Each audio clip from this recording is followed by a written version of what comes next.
I quite like the music scene in Brighton. It's very varied. Yeah, you know, it's progressive, it's organic. You can't walk down the street without seeing someone wearing a guitar case, which is really nice. Brighton's always had a really great underground sort of musical community. It doesn't feel like an industry, really. Really varied, loads of stuff. Yeah, it's like open to all music. Everything. Every possible thing you could think of. You've got everything from like your proper thrashy metal to your new kind of like neo-soul and jazz stuff that's coming through quite nicely now. Noise, jazz, grunge, metal, singer-songwriter, acoustic, spoken word, country, pop, everything. It's definitely changing and on the up right now. You can come from anywhere or speak any language or have any background or any upbringing or any belief system, but when you get out a guitar, you're still playing a guitar, you know, like anyone else. I work with a lot of BIM bands, so I see everything from those metal bands to the neo-soul and jazz. I think the power of BIM, the uni that I'm at, is unparalleled, really. I can't imagine leaving Brighton after I graduate, actually. I think I'll stay. There's a lot of bands who are going through BIM at the moment who are pulling a lot of influences from the 80s and 90s. You know, bands who are still today heavily influenced by Portishead, and that album Dummy came out so many years ago, and bands today are still like, yep, I'm influenced by this, I'm going to do this, but I'm going to do it in the 2018 way. It's great. Like, the stuff that comes out of Brighton is fantastic. I do like working with new styles that I haven't worked with before, because there's a lot of things you learn. Like, I've been doing this for 17 years, but I learn something new every single day. I'm Kieran, I'm a drummer. I'm Naz, I'm the singer. Dan, play bass.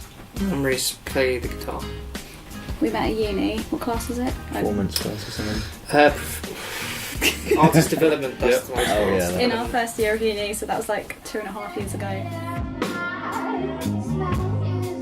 Bit dark, so like trip hop doom. It's very rocky. Yeah, It's almost doom. It's almost metal sometimes. It can be quite intense. We've had comments like, you sound like a mixture of Kate Bush, Portishead, and what was the other one? Bjork.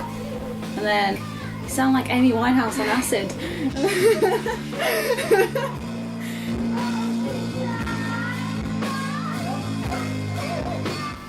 I find it really hard to connect with like popular genres, popular music nowadays. Like, I don't know, most of the chart music, for example. I just wanna, it's all kind of samey, and everyone seems to be just following the trend and like the crowd, and I kind of wanna steer in a different direction, make something new that I enjoy listening to.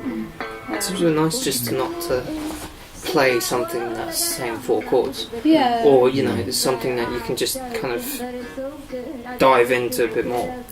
Listening to Portishead, it just completely changed my whole perspective on music, and I was like, oh my god, I want to sound, I don't want to sound like them, obviously, because, you know, to create something new, but I want to, I don't know, I was just heavily influenced by them.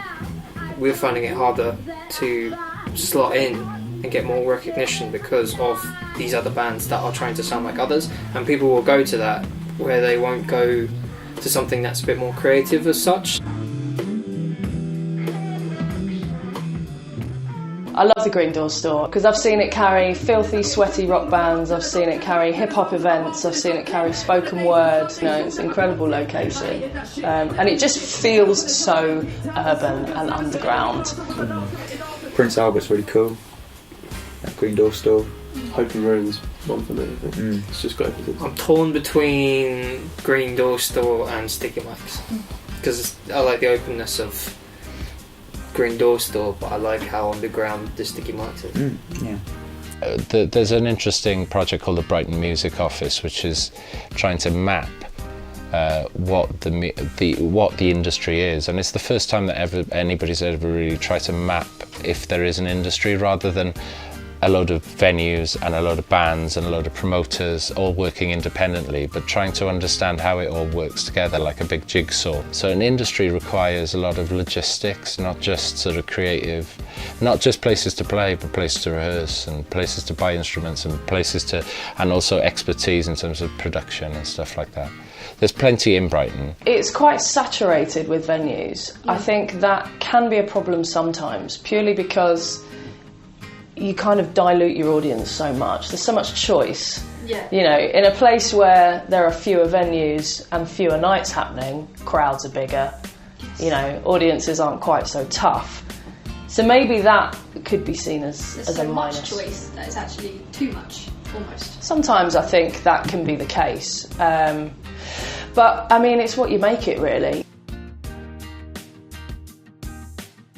There isn't one recipe for success. You can't be successful unless you've got a decent manager and a decent record company and that understands the marketplace. Luck is so important. Right time, right place. There has to be a degree of talent and originality and personality, those three things. But it would be a lie to say that the most talented, the strongest personalities and the most gifted people are the people who always win. That's not true. That's just not true.